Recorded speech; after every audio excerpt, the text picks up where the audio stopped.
My name is Antonio, and I am 68 years old. It has been more than 40 years since I left the Jehovah's Witnesses.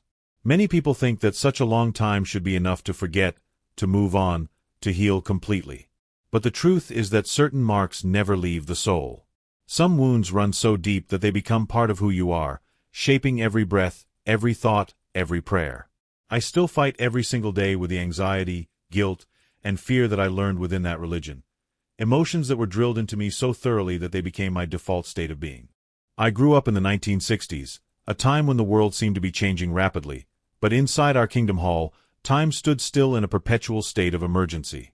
From as early as I can remember, I heard from my parents that Armageddon was near, not just coming someday in the distant future, but imminent, perhaps within months, certainly within years. They spoke of it with the certainty that others might discuss tomorrow's weather. The message was clear and terrifying.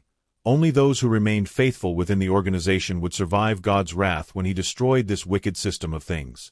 I was barely 10 years old when these nightmares began to consume my childhood. Night after night, I would dream of fire falling from the sky like rain, of the earth opening up to swallow the unfaithful, of people I knew, neighbors, schoolmates, even relatives who weren't witnesses, screaming as they were destroyed by Jehovah's righteous anger. In these dreams, I would see their faces contorted with terror and pain as they realized too late that they had rejected the truth. The sounds were the worst part, the screaming, the pleading, the desperate cries for mercy that would never come. I would wake up in a cold sweat, my small body trembling uncontrollably, my heart pounding so hard I thought it might burst from my chest. Tears would stream down my face as I lay in the darkness, afraid to move, afraid to make a sound that might wake my parents. Even in those moments of terror, I had learned that expressing fear or doubt was dangerous. It might be seen as spiritual weakness, as lack of faith in Jehovah's perfect justice. The God I learned about in those early years was not the loving Father that other children might have known. He was a cosmic judge with a detailed ledger of every transgression, every impure thought, every moment of spiritual laziness. He was constantly watching, constantly evaluating, constantly preparing to separate the wheat from the chaff. Love, I was taught, was conditional, dependent on perfect obedience, unwavering loyalty to the organization, and absolute submission to the governing body's interpretation of His will. My childhood was stolen by this constant state of emergency.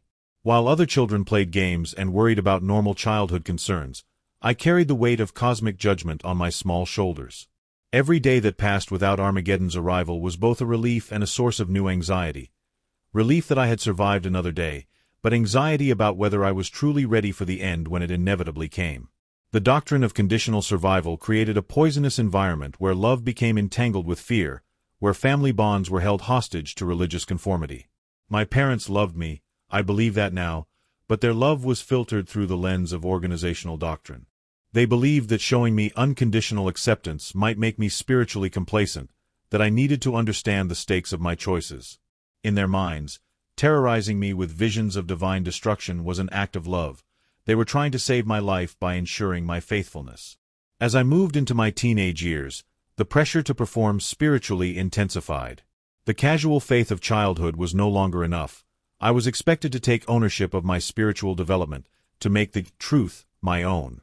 This transition was presented as a privilege, a coming of age within the spiritual paradise of God's organization. In reality, it was the beginning of a more sophisticated form of psychological imprisonment. I threw myself into the work with desperate intensity. I went from house to house, knocking on doors throughout our territory, carrying my leather book bag filled with Watchtower and Awake magazines. I had memorized the standard presentations, could recite the key scriptures from memory, and had practiced handling common objections until my responses were smooth and automatic. But despite my outward appearance of spiritual maturity, inside I felt hollow, like an actor playing a role that I didn't quite understand. The field service work was particularly challenging for my introverted nature. Standing on a stranger's doorstep, trying to convince them that their cherished beliefs were wrong and that only our narrow interpretation of the Bible could save them from imminent destruction, felt presumptuous and cruel. I watched as people politely declined our message, saw the wariness in their eyes, noticed how they would sometimes peer past us to check if other family members were safe inside the house. We were taught that their rejection was evidence of their hardened hearts, of Satan's influence over them, but I couldn't shake the feeling that we were the ones bringing darkness to their doors. Every aspect of my life became subject to organizational scrutiny. My clothing had to meet specific standards of modesty and professionalism. My hairstyle needed to reflect appropriate grooming standards for a young man representing Jehovah.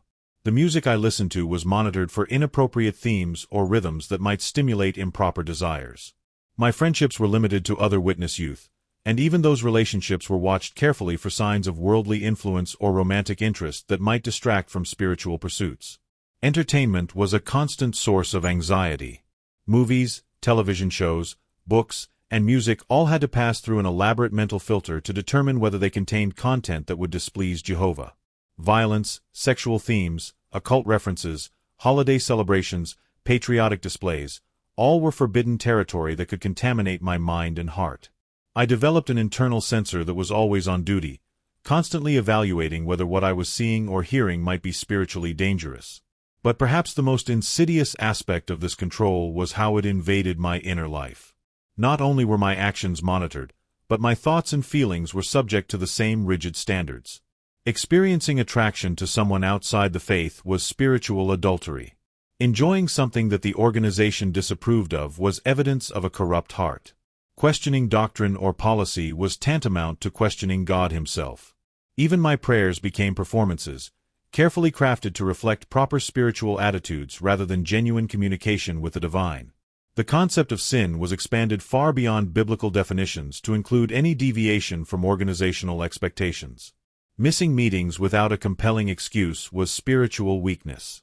Failing to meet the congregation's expectations for field service hours was lack of zeal for God's work.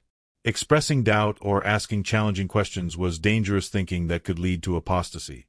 The weight of these accumulated expectations was crushing, creating a constant state of spiritual anxiety where peace and contentment seemed not just elusive but actually dangerous, signs that I might be becoming spiritually complacent. When I reached my early 20s, the pressure to marry within the faith became intense. The organization taught that marriage was the proper outlet for sexual desires, but only if both partners were faithful witnesses who could encourage each other in spiritual pursuits. Dating was heavily regulated, with strict guidelines about chaperoning, appropriate activities, and the speed at which relationships should progress. The goal was not to find someone you loved and were compatible with, but to find someone who could help you better serve Jehovah. I met Maria during this time, a young woman who seemed to embody everything the organization valued in a faithful sister. She was regular in field service, active in the congregation, and came from a family with a strong spiritual reputation. She was also kind, intelligent, and beautiful, though I sometimes wondered if I was attracted to her genuine qualities or simply to the spiritual approval that our relationship represented.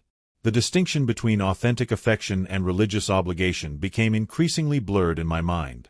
Our courtship followed the prescribed pattern exactly.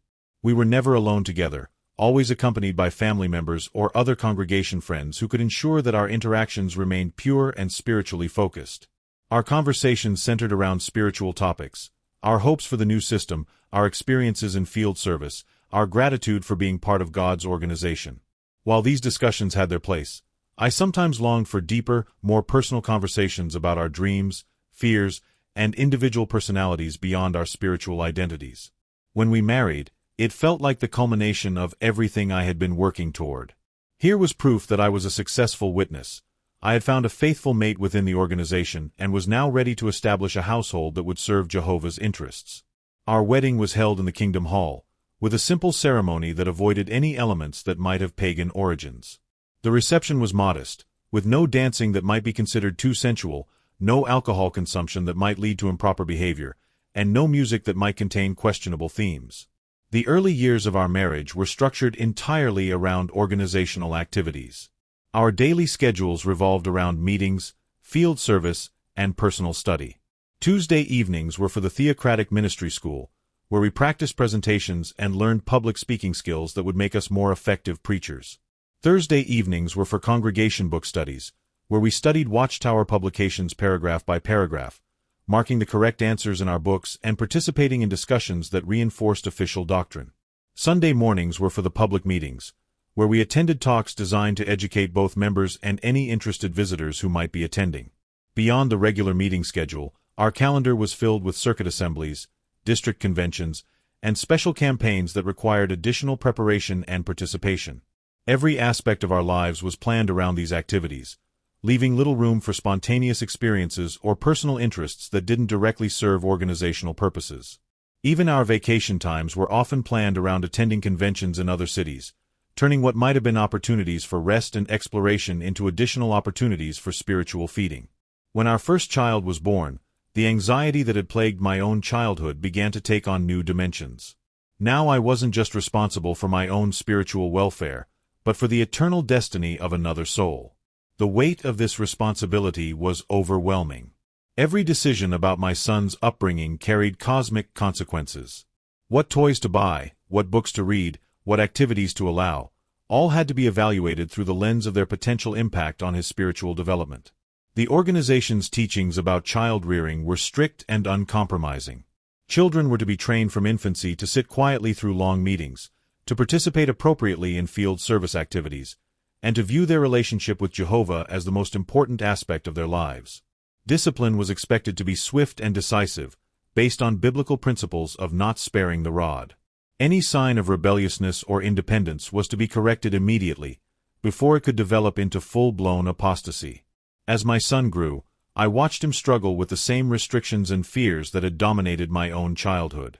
I saw him sitting through meetings that were far too advanced for his young mind, trying to color quietly in his books while adults discussed complex theological concepts around him. I watched him in field service, knocking on doors with his tiny book bag, repeating presentations he had memorized but didn't fully understand. Most heartbreaking of all, I began to see signs of the same anxiety and fear in him that had tormented me. The nightmares about Armageddon, the obsessive worry about whether he was good enough to survive, the crushing guilt over normal childhood impulses and interests. When our second son was born, these concerns only intensified. Now I had two young souls under my care, two futures hanging in the balance of my spiritual leadership. The pressure was becoming unbearable, but I had no framework for understanding my distress as anything other than spiritual weakness on my part. Good witness fathers were supposed to find joy and fulfillment in raising their children in the truth. If I was struggling, if I was questioning, if I was beginning to feel that this system was causing more harm than good, then clearly the problem was with my own spiritual condition, not with the system itself. The breaking point came gradually, not all at once. It began with small moments of clarity that pierced through the fog of indoctrination. I noticed how my children seemed more anxious and fearful than their non-witness schoolmates. I observed how the adults in our congregation, despite claims of spiritual paradise, often seemed stressed, judgmental, and unhappy. I began to pay attention to the ways that organizational policies seemed to contradict the very biblical principles they claimed to uphold. One particular incident stands out in my memory as a turning point. My oldest son had made friends with a classmate at school, a boy from a Methodist family who was kind, well-behaved, and genuinely interested in spiritual things. When this boy expressed interest in attending one of our meetings, I should have been overjoyed. This was exactly the kind of response to our witnessing work that we prayed for. Instead, I found myself hoping that the visit wouldn't happen, that somehow this innocent friendship wouldn't lead to my son becoming more deeply entrenched in the system that was slowly crushing both of our spirits. The realization that I was hoping against the success of the very work I had dedicated my life to was shocking and terrifying.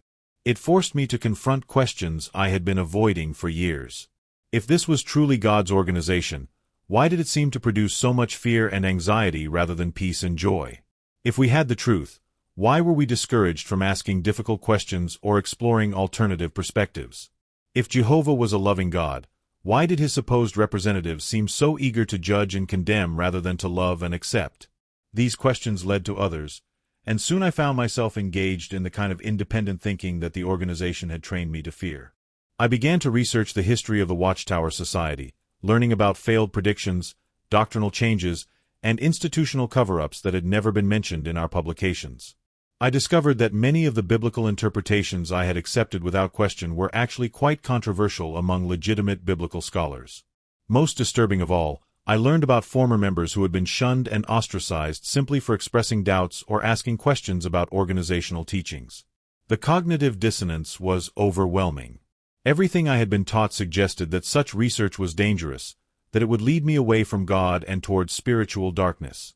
Yet the more I learned, the more I began to understand that the darkness I feared was not outside the organization, but within it. The very system that claimed to offer protection from Satan's deceptions was itself built on deception, manipulation, and the exploitation of people's deepest spiritual longings.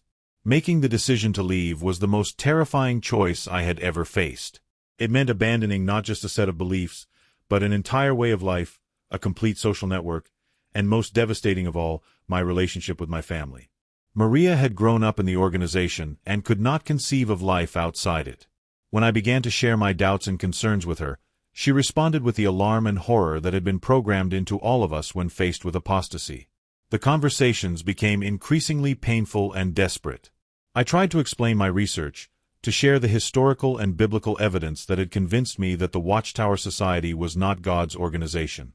She responded by quoting organizational literature about the dangers of independent thinking, about how Satan uses seemingly reasonable arguments to lead faithful people astray.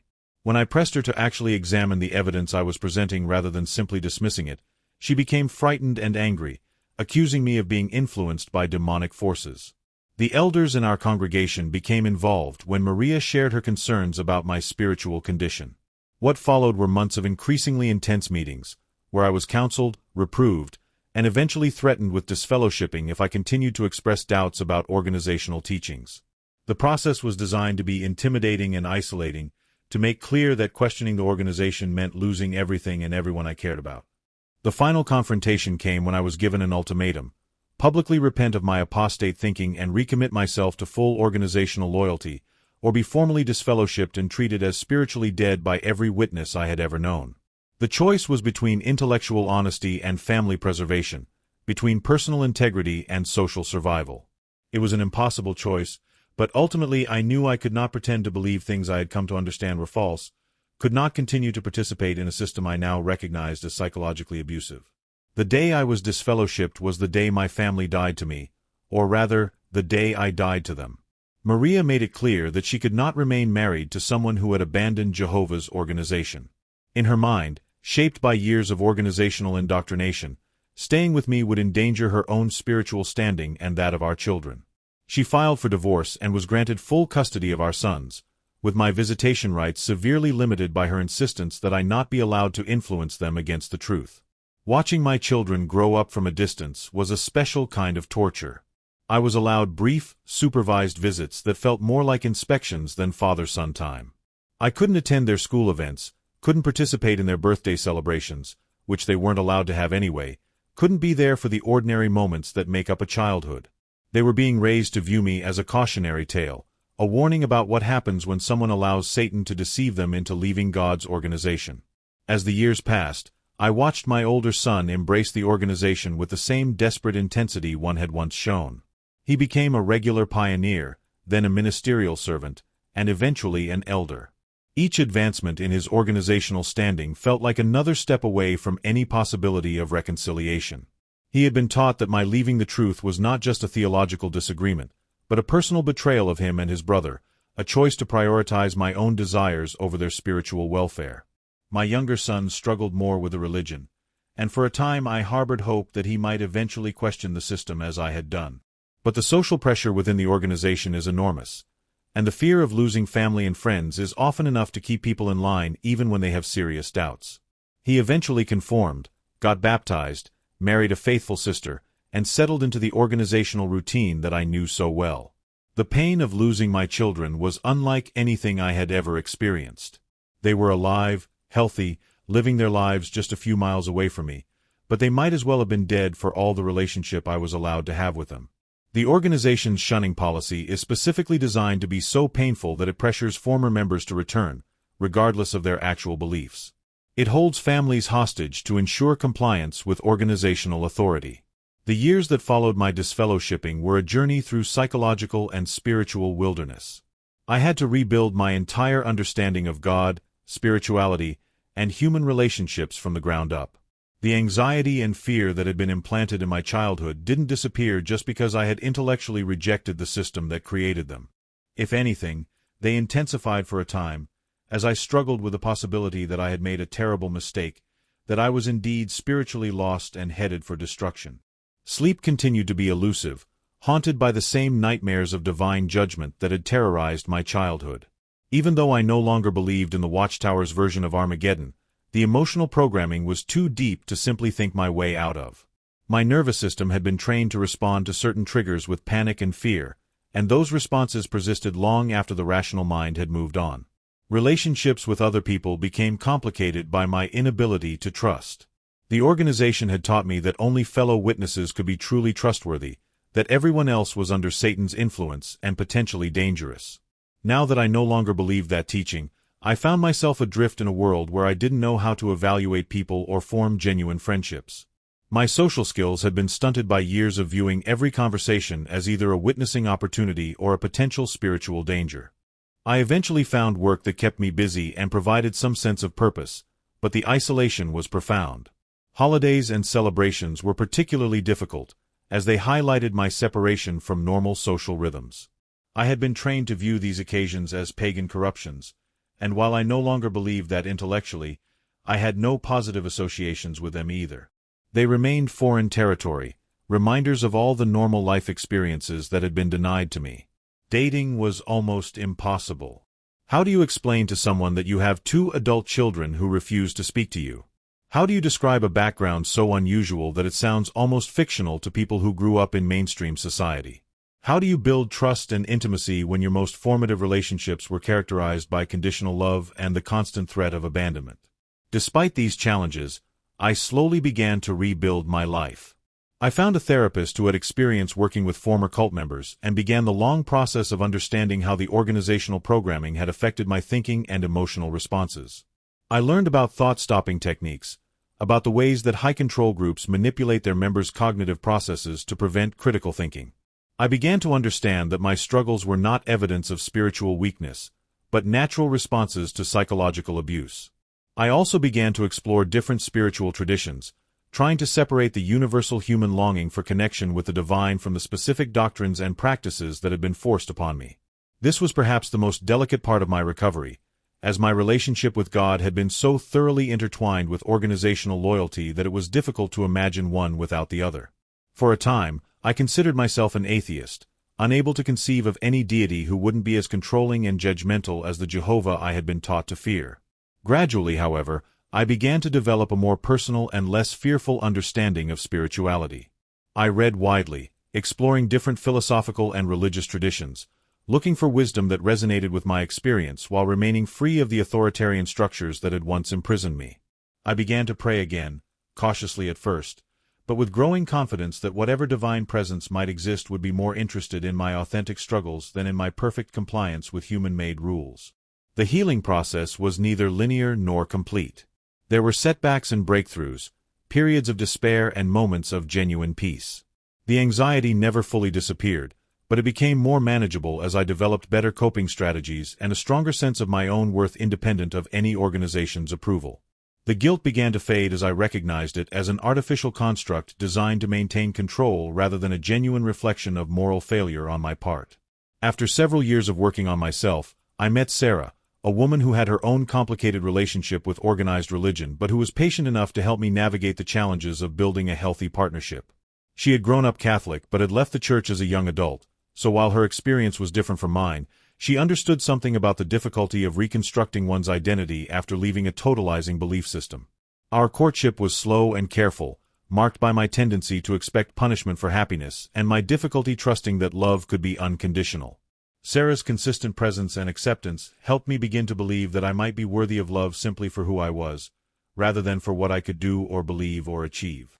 We married in a simple civil ceremony that would have horrified my former congregation but felt perfectly right to me. An honest exchange of vows between 2 people who had chosen each other freely, without the mediation of religious authority. Together, we built a life that prioritized authenticity over appearances, personal growth over rigid adherence to external rules, and compassion over judgment. We celebrated holidays with joy rather than guilt, explored different spiritual practices without fear of divine retribution, and made friends based on genuine affinity rather than religious affiliation. It was the kind of life I had never imagined possible during my years as a witness. But even in this new life, the old wounds continued to ache. The loss of my children remained a constant source of pain, made worse by the knowledge that they were living just a few hours away, building lives and families that I would never be allowed to be part of. I learned through mutual acquaintances about their milestones, graduations, marriages, the birth of grandchildren I would never meet. Each piece of news was simultaneously a gift and a torture, confirmation that they were healthy and successful, but also reminder of how completely I had been erased from their story. Now, at 68, I can look back on more than 4 decades of life outside the Watchtower organization. In many ways, these have been the best years of my life. Years of intellectual freedom, authentic relationships, and gradual healing from the trauma of my youth.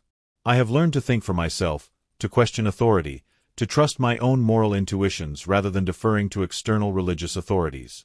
I have experienced unconditional love, first from Sarah and later from friends who have become chosen family. Yet the effects of those early years remain with me. I still wake up sometimes in the middle of the night, my heart pounding with inexplicable anxiety, my mind filled with images of destruction and judgment. I still find myself automatically evaluating new experiences through the old filters of religious acceptability before catching myself and choosing to engage openly. I still struggle with churches and organized religious activities, finding them claustrophobic and triggering even when they are led by genuinely kind and open-minded people. The relationship with my sons remains the deepest source of ongoing pain. My older son is now in his 40s, a successful elder who has raised his own children in the organization. He has never wavered in his refusal to have any contact with me, viewing this as a necessary demonstration of his loyalty to Jehovah. When we occasionally encounter each other in public places, he looks through me as if I were invisible, his face carefully controlled to show no recognition or emotion. These moments are among the most painful of my life, brief encounters with the child I raised and loved who now treats me as if I were already dead. My younger son has been somewhat less rigid, occasionally exchanging brief pleasantries when we happen to meet, but any attempt at deeper conversation or relationship is quickly shut down. He has children of his own now, grandchildren who don't know that I exist, who have been told that their grandfather died long ago. The organizational policy is clear. Maintaining relationship with disfellowshipped family members is viewed as disloyalty to God, a compromise that endangers one's own spiritual standing. I often wonder what my life would have been like if I had never encountered the Jehovah's Witnesses, or if I had found the courage to leave earlier, before my children were so deeply indoctrinated. Would my sons have grown up to be happier, more confident men? Would they have been able to develop their own relationships with spirituality free from the fear and anxiety that marked my own religious experience? Would we have been able to maintain the loving bond that existed between us when they were young, before organizational loyalty superseded family affection? These questions are painful because they can never be answered, and dwelling on them too long leads only to bitterness and regret. Instead, I try to focus on what I can control. My own continued healing, my relationships with the people who are in my life, and my commitment to helping others who are struggling with similar experiences. I have connected with other former witnesses through support groups and online communities, sharing my story and listening to theirs, finding comfort in the knowledge that I am not alone in this journey. Despite everything, I maintain hope that my relationship with my sons might someday be restored. The organization has changed some of its policies over the decades, and there are occasional stories of families being reunited after years of separation. More importantly, I believe that the fundamental human need for family connection is stronger than any religious teaching, and that love has a way of finding a path even through the most rigid barriers. My greatest prayer now is not for my own comfort or happiness, but for my children's freedom from the fear and guilt that shaped their upbringing. I pray that they might someday experience the peace that comes from knowing that they are loved unconditionally, not because of their religious performance but simply because they exist. I pray that they might find the courage to question what they have been taught and to seek truth wherever it may lead, even if it means acknowledging that their father wasn't the spiritual traitor they were taught to believe he was. I believe that God, however we understand that reality, is not the harsh judge I was taught to fear, but rather a source of love that transcends human institutions and their attempts to control that love. I believe that the authentic spiritual life is found not in perfect compliance with religious rules, but in the courage to love deeply, to think honestly, and to extend compassion even to those who have hurt us.